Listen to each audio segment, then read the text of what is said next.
One. Hello, everyone. Welcome to the Woman's Cave. Welcome back. It's later in the evening, and here we are. You know, we still have our warm cups of tea. Not warm because we don't have our bartender here. Makes my life sad. She can speak for herself. I mean, I'm not a bartender, but whatever, Winona. But by the way, I'm Jade, and I'm Winona, and we are some of the authors of these two books. Because the plug is coming, you guys. I mean, you watch us all the time, so you know.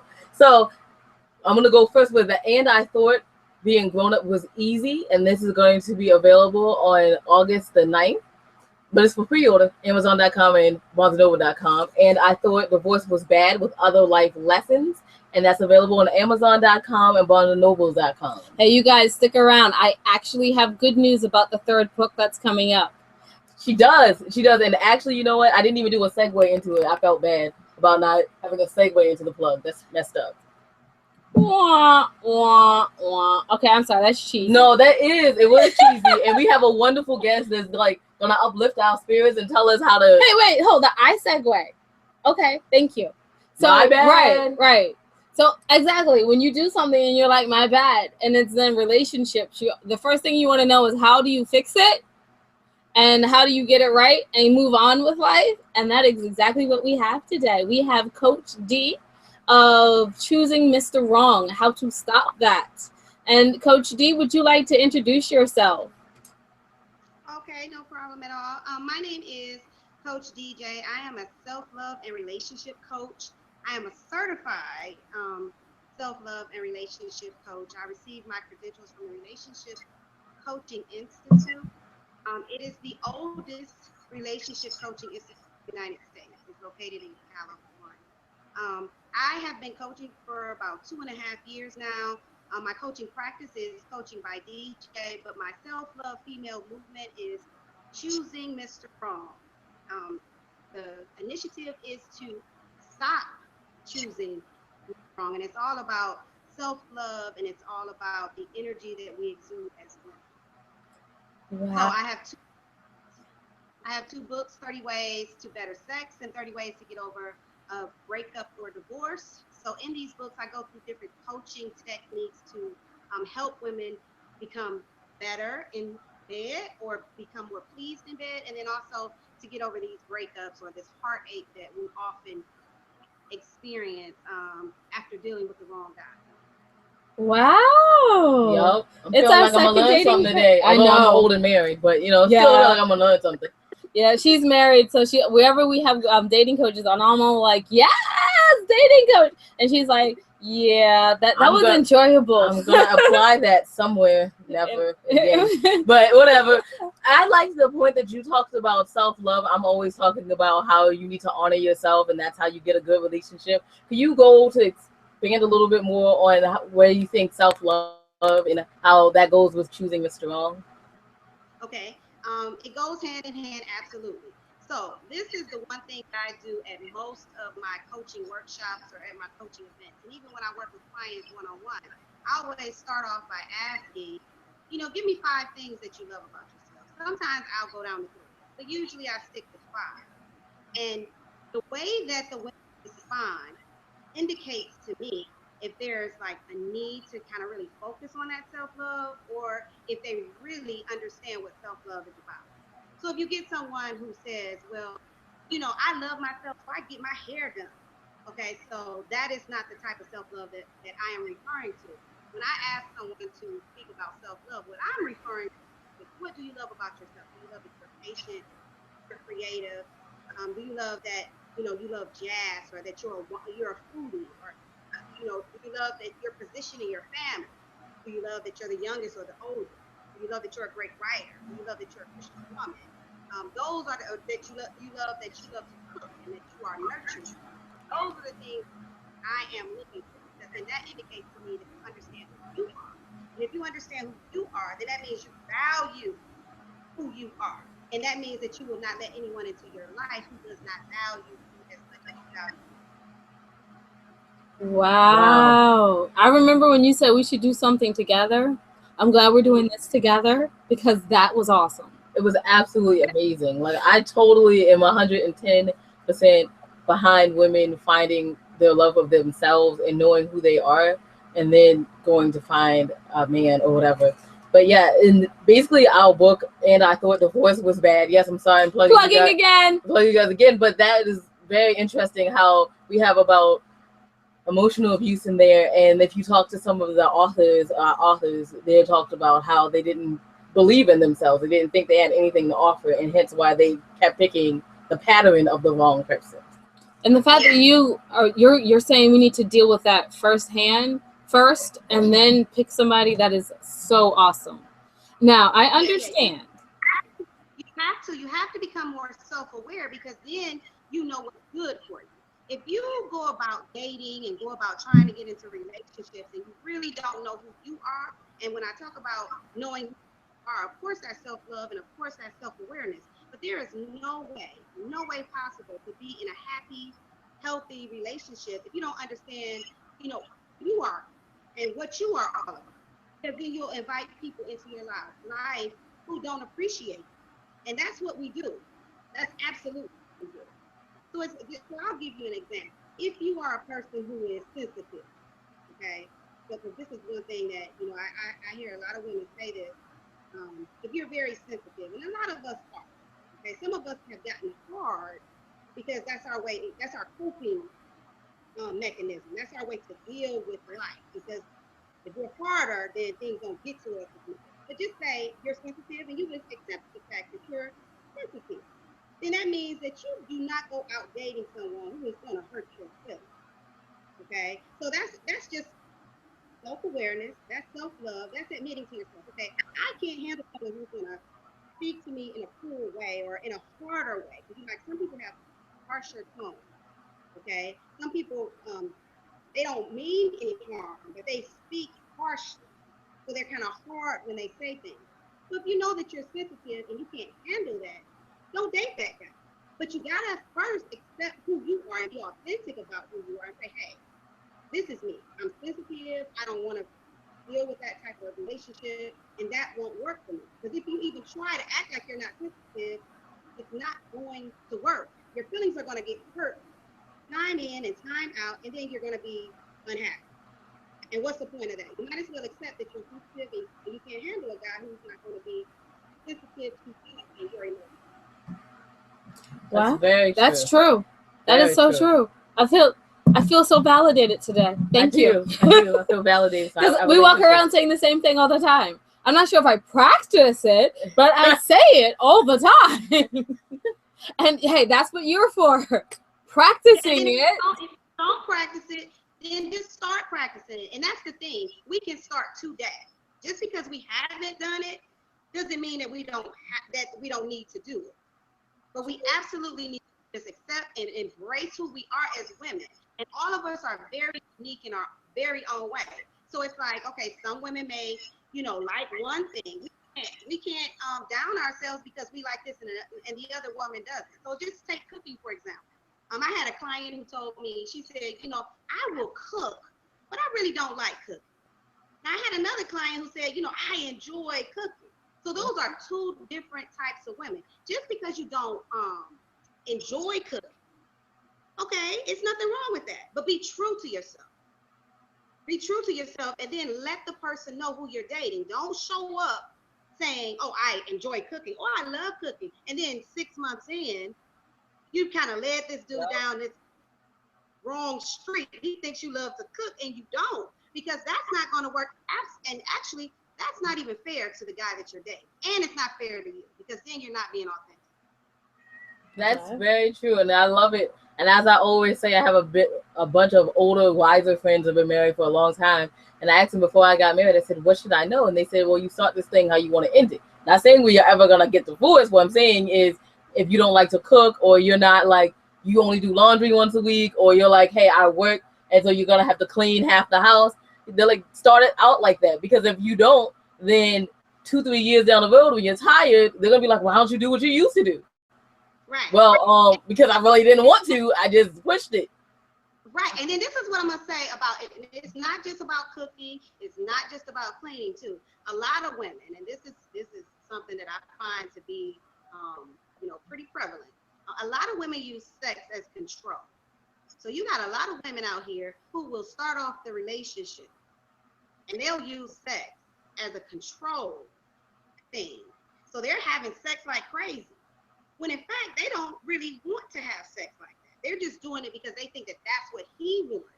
So it's like, okay, I'm going to do this, I'm going to do this, I'm going to do this.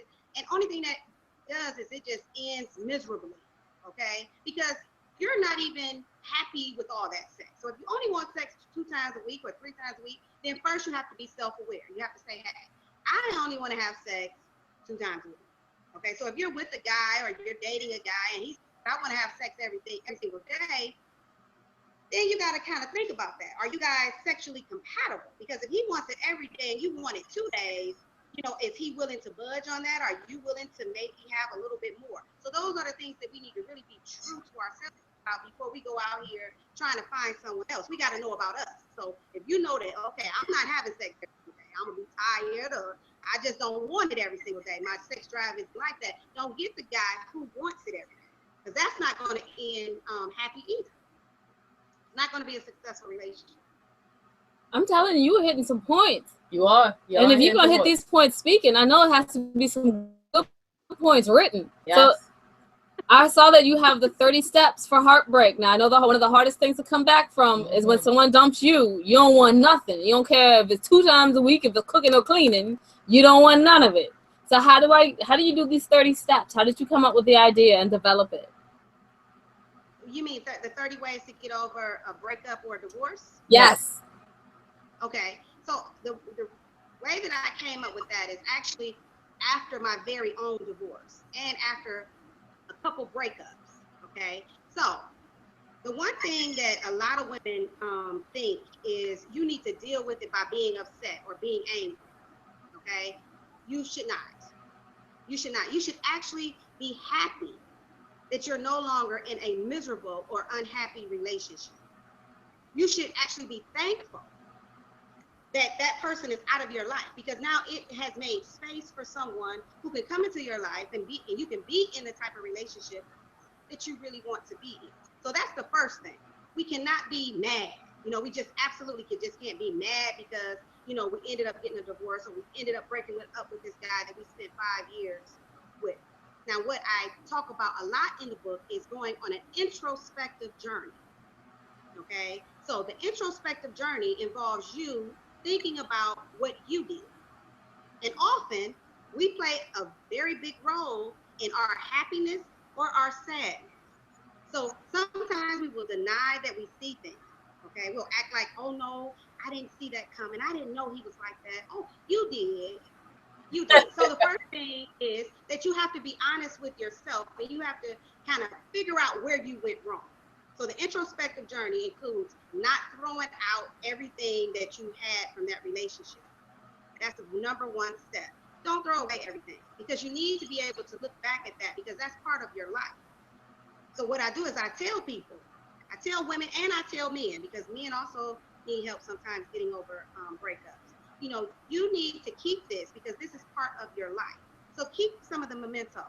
And then when you are at the stage where you can go back and look at something that is part of your past and you don't feel that anger or that bitterness, that means that you're truly over it. It means that you truly learn something from it. So that's the number 1 step. I got several other steps that involves, you know, really kind of just loving on yourself, like a going to the spa, having a spa day, you know, just doing things for yourself, kind of get in touch with who you are. Because a lot of times when we break up, we want to put all the fault on the other person.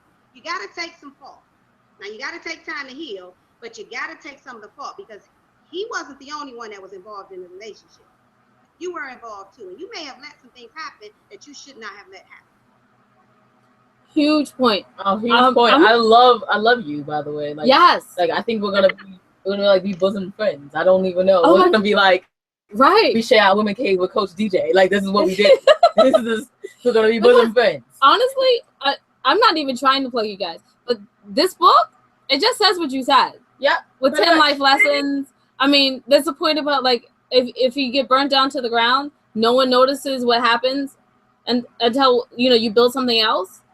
And I've always compared that to, like, the flower. When you get burnt down in a heartbreak or something like that, those nutrients, those mementos go into the ground, and they make better flowers with more Yes. vibrant colors. If you can use it, Because use you learn it. something. Because you learn something. And I'm just like, oh wow, I'm so happy. I am. that we Like had over here you. rejoicing. But yeah, that anger and that bitterness doesn't do anything for us. We need to really kind of pinpoint where things went wrong or like what kind of guy do I really need? Those are the things that we need to be asking ourselves, and then also being authentic about who we are, understanding who we are. And like I said, that's something that we don't take the time to do. All we want to do, and this is what I hear a lot too, is we want to go to the speed dating event. We want to go to the networking event. We want to go to the to meet somebody. But then, okay, it's fine that you want to meet somebody, but then what kind of person do you need? And then what kind of person are you? What makes you interesting? What makes you awesome? What makes you desirable? Like why should someone even want to be with you? Do you know? So those are the questions that I kind of, force women to answer. I'm kind of like a in your face type coach. And I love it. I have to get people to be honest with themselves because, we have so many broken women,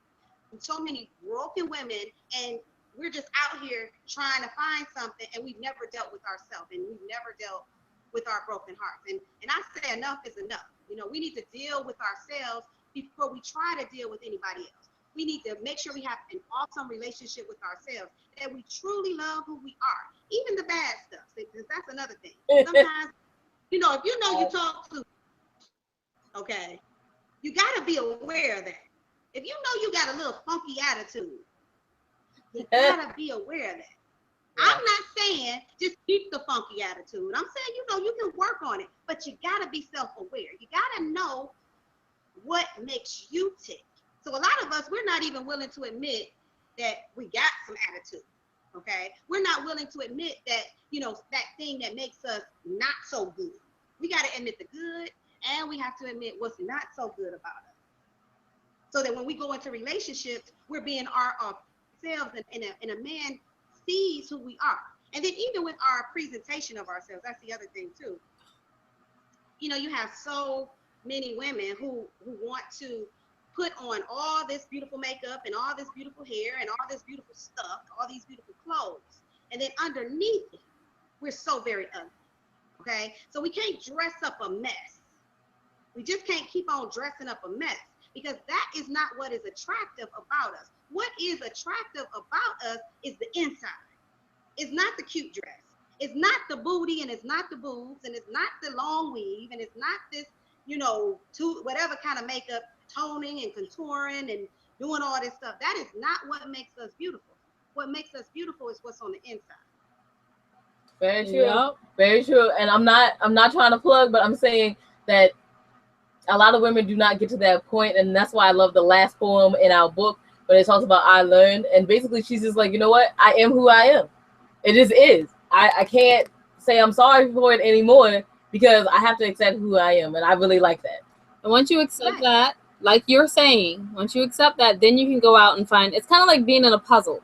And until you or know what the piece is, you can't. Until you hold the piece in your hand, you can't find the other half because you don't know what the outline looks like. So I mean, if you can't figure out where you are, how you are this puzzle piece, you can't fit into anybody else's love life, heartbreak, rediscovery. You can't even fit into your own career until you have figured out the edges of your puzzle piece. Then you can put yourself into society, relationship, or anything else. As you said, I am sorry, we are running out of time. We have actually gone over time. I know, but we're enjoying it. We were enjoying it. Thoroughly enjoying it. So, Coach DJ, where can they find you? What events do you, I know you have events, so what events do you have coming up? Where can they find you? How do they get in touch? I'm actually in the process of planning a positive thinking workshop. It's going to be here in Cleveland, of course. But if you're in the Northeast Ohio area, absolutely attend. I know you guys are out of Maryland. But I also have a website. It is coachingbydj.com. And then you can find my books, because here is 30 Ways to Get Over a Breakup or Divorce. This is on my website. And then other book is 30 Ways to Better Sex. So everything is on my website. If you would like some one-on-one coaching even, I am available for video conferences for my clients and even phone conferences. So you don't have to be in Cleveland to do a one-on-one face-to-face with me. We can do it over the telephone if someone needs some help with getting a successful relationship.